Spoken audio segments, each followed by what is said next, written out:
అవునే, వీడియో తీసావు కదా, ఇప్పటికొచ్చి పెట్టలేదు, పెడతావా పెట్టవా అని అంద మా జయక్క. ఎందుకంటే ఈ వీడియో తీసి ఇంచుమించు 3 వీక్స్ అయిపోయింది. మా జయక్క చేసిన బీరకాయ కోడిగుడ్డు రొయ్యల కూర టేస్ట్ అయితే చాలా బాగుంటుంది. ఇంచుమించు పాపం నేను ఇది తీసి చాలా రోజులు అయిపోయింది, ఇంతకీ పెట్టలేదు అంతకీ పెట్టలేదు. ఆ రోజు పాపం క్యారేజీలకి అని చెప్పేసి వండుతున్నా సరే నేను వీడియో తీసుకొని మరీ పక్కన పెట్టేసుకున్నాను. ఈ వీడియో ఎలా మర్చిపోయాను కూడా అర్థం అవ్వలేదు.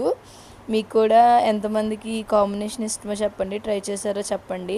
మనక ముక్కలేందే ముద్ద తెగదు. అది సండే, మండే, ట్యూస్డే, వెన్స్డే అలా ఏ డే అని ఉండదు నాకు.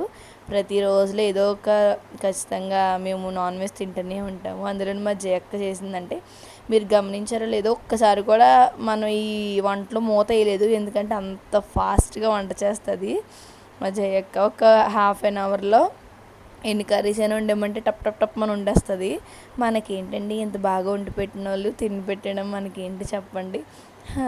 ఇదేమో మా పిల్లలకి క్యారేజ్ ఇవ్వాల్సి వచ్చినప్పుడు చేసింది. ఇంక మార్నింగ్ నేను కూడా టేస్ట్ చేసేసాను. ఇంకా రుచి కోసం చెప్పక్కర్లేదు, డబుల్ సన్నగుడ్డు, రొయ్య, బీరకాయ చాలా బాగుంది సునీత అని అనుకుంటున్నారా? చాలా అంటే చాలా బాగుందండి. ఎందుకంటే వాతావరణం చల్లగా ఉంటుంది కాబట్టి ఇలా వేడివేడిగా నాన్ వెజ్ కర్రీస్ చేసుకొని తింటే ఆ ఫీలింగే వేరుంటుంది. ఇంకా మీకు ఏమైనా మా జయకతో కర్రీస్ కావాలంటే చెప్పండి, నేను మీకోసమైనా చేపిస్తాను. బాయ్.